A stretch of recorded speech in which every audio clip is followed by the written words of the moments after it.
I hope आप सभी लोग बहुत ही अच्छे होंगे।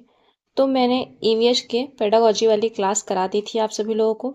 आज मैं आप सभी लोगों के बीच में लेकर के ईवीएस के टैग वर्ड कुछ लेकर के आई हूँ जो मोस्ट इम्पॉर्टेंट है एग्जाम के पॉइंट ऑफ व्यू से, जिससे कि मैंने खुद ही एक हफ्ते में अपना एग्जाम क्रैक किया है, दोनों पेपर सीटेट का फर्स्ट और सेकंड। तो मुझे लगा क्यों ना आप सभी को भी मैं ये ट्रिक बताऊं कि आप सभी लोग जो पढ़ाई कर रहे हैं, पढ़ाई के साथ साथ आप सभी लोग कुछ कीवर्ड या टैग वर्ड ध्यान रख करके पढ़ाई करिए। और जब भी क्वेश्चन सॉल्व करिए तो इस टैग वर्ड को ध्यान में रखते हुए करिए। 100% मैं आप सभी लोगों को गारंटी देती हूँ कि आप सभी लोगों के क्वेश्चन कभी भी गलत नहीं होंगे। तो आइए देख लेती हूँ फटाफट। सबसे पहले आ जाता है कि पॉजिटिव देख लेते हैं।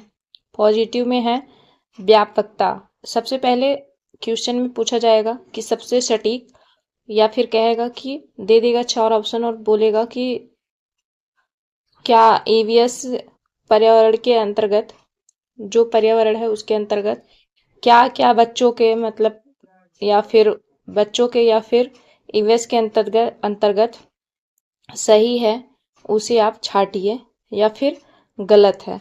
तो आप सभी लोगों को जब पता रहेगा कि सही और गलत कौन से टैग वर्ड होते हैं तभी आप सभी लोग उसे अलग कर पाएंगे। तो सबसे पहले देख लेते हैं कि अगर क्वेश्चन के 4 ऑप्शन में व्यापकता है, व्यापकता अगर आ गया है तो ये एक पॉजिटिव वर्ड है, यानी सही है 100%। अगर प्रोत्साहन, अगर बोल देता है कि बच्चे को क्लास में प्रोत्साहित करके या बच्चे को प्रोत्साहन देना चाहिए या प्रोत्साहित करके पढ़ाना चाहिए, तो ये एक पॉजिटिव वर्ड है।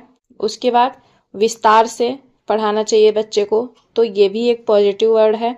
और ये भी आ जाए कि जैसे कि किसी भी चीज़ का अवलोकन करके या फिर बच्चे का अवलोकन करके हमें बच्चे को ध्यान में रख करके चीज़ें करनी चाहिए, तो अवलोकन भी हमारे लिए एक पॉजिटिव वर्ड है। प्रश्न करना, बच्चा खुद से या सामने या टीचर बच्चे से अगर प्रश्न करता है तो ये एक पॉजिटिव वर्ड है। अन्वेषण, खोज के माध्यम से बच्चे को सिखाना, ये भी एक पॉजिटिव वर्ड है। उसके बाद है पर्यावरण की सुरक्षा का भाव। पर्यावरण की सुरक्षा का भाव, पर्यावरण से रिलेटेड अगर आ जाए पर्यावरण की सुरक्षा या फिर उसके भाव से रिलेटेड, तो ये भी एक पॉजिटिव वर्ड है। उसके बाद है वास्तविक अनुभव। वास्तविक अनुभव अगर आ जाए तो ये भी एक पॉजिटिव है। उसके बाद एकीकृत विषय। एकीकृत विषय एक दूसरे से कनेक्ट करके या फिर जोड़ करके, तो ये भी एक पॉजिटिव है। उसके बाद अगर पूछा जाए कि खोजने एवं सीखने के अवसर देने चाहिए बच्चों को, तो ये भी एक पॉजिटिव वर्ड है। यस, ऑफ कोर्स देने चाहिए बच्चों को खोजने के लिए और सीखने के लिए। अब तो बहुत सारे ऐसे बुक आ रहे हैं बच्चों का जिसमें उन्हें आर्ट के माध्यम से या फिर ऐसे भी मतलब कोई भी सब्जेक्ट है उसके माध्यम से उसमें दे देता है खोजने के लिए, और उससे क्या होता है बच्चे के ज्ञान में वृद्धि होती है, बच्चा सीखता है। उसके बाद है प्रकृति से संबंधित तथ्य। ये तो कहने वाली बात तो है ही नहीं, ये तो वैसे भी पॉजिटिव वर्ड है जो प्रकृति से रिलेटेड है। दत्त कार्य, ये भी पॉजिटिव है। अधिगम को विस्तार से, तो ये भी पॉजिटिव वर्ड है बच्चे के लिए। प्रजातांत्रिक होना चाहिए, ये भी पॉजिटिव वर्ड है कि आप प्रजातांत्रिक तरीके से क्लास चलाइए या प्रजातांत्रिक तरीके से बच्चे को पढ़ाइए। छात्र क्रियाशील होना चाहिए। आप जब भी क्लास, उसमें पूछा जाता है कि जब भी कोई टीचर क्लास ले रहा है यानी क्लास में पढ़ा रहा है तो छात्र जो है वो निष्क्रिय होकर के सीख रहा है, तो ये गलत हो जाएगा।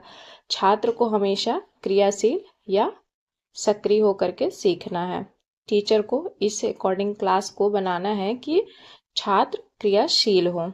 उसके बाद समाज से अंतर क्रिया करके, ये भी एक पॉजिटिव वर्ड है। उसके बाद आ जाते देख लेते हैं कि परियोजना, प्रोजेक्ट या पोर्टफोलियो के माध्यम से, तो ये भी एक पॉजिटिव वर्ड है। परियोजना के माध्यम से, प्रोजेक्ट के माध्यम से। और ये जो पोर्टफोलियो है ये भी एक पॉजिटिव वर्ड है। पोर्टफोलियो वो होता है जैसे कि बच्चे का डिटेल्स इसमें होता है पोर्टफोलियो में। जब बच्चा अगली क्लास में जाता है तो उसे अगली क्लास में ट्रांसफ़र कर दिया जाता है, जैसे कि शिक्षक को बच्चे को समझने में आसानी हो। उसके बाद है श्रव्य दृश्य सामग्री। ये सबसे सटीक और पॉजिटिव वर्ड है श्रव्य दृश्य सामग्री, जिससे बच्चा देख करके और सुन करके सीखता है और बेहतर सीख पाता है। और अगर त्रुटियां आ जाए कहीं तो ये मत सोचिएगा कि त्रुटियां आ गई तो ये गलत है, नहीं, त्रुटियां बिल्कुल सही है। अगर बच्चा त्रुटि नहीं करेगा तो बच्चा सीखेगा नहीं। आप खुद से ही एक अनुमान लगाइए कि अब अगर आप कुछ बनाते हैं या फिर आप कुछ करते हैं तो पहली बार में तो आप बेहतर कर नहीं ले जाते, उसमें कुछ ना कुछ तो त्रुटि होती ही है। तो अगर आप दोबारा करेंगे तो शायद पहले वाले से ज़्यादा बेटर बना लेंगे, और फिर जब उसके बाद का प्रोसेस करेंगे तो शायद दूसरे वाले से भी ज़्यादा बेहतर कर पाएंगे। तो इस अकॉर्डिंग ये चलता रहता है। उसके बाद अगर आ जाए बाल केंद्रित, तो ये पॉजिटिव वर्ड है। पहले शिक्षक केंद्रित होता था लेकिन अब बाल केंद्रित पे ज़्यादा फोकस किया गया है। उसके बाद हमारे पॉजिटिव वर्ड हो गए, हम देख लेते हैं निगेटिव वर्ड क्या क्या है। सबसे पहले अगर सीमित दे दें तो ये समझ लीजिएगा सीमित तो होता ही नहीं, ज्ञान तो अपार होता है, सीमित मात्रा में तो ज्ञान दिया ही नहीं जाता है, तो ये एक निगेटिव वर्ड है। उसके बाद व्याख्यान जो है ये एक निगेटिव वर्ड है, विस्तार होता है ना कि व्याख्यान। केवल अगर आ जाए तो सबसे पहले मात्र ही आ जाए तो ये भी रटरा करके बच्चे को पढ़ाना ही नहीं, एनसीएफ 2005 कहता है, बच्चे को रटाना है ही नहीं। तो ये सब कंठस्थ करना, याद करने पे भी जोर नहीं देना, ये भी एक निगेटिव वर्ड है। हायर एजुकेशन के लिए ये भी एक निगेटिव वर्ड है। तैयार करना ये भी एक निगेटिव वर्ड है। उसके बाद देख लेते हैं कि व्यवसायिक बनाने के लिए ये भी एक निगेटिव वर्ड है।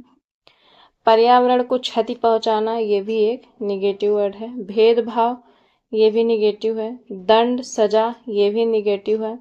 वैज्ञानिक शब्दावली ये भी निगेटिव। रैंकिंग वगैरह के लिए तो बच्चे को किया ही नहीं जाता है, पढ़ाया ही नहीं जाता है। रूढ़िवादी सोच ये भी निगेटिव वर्ड है। मानक ये भी निगेटिव वर्ड है।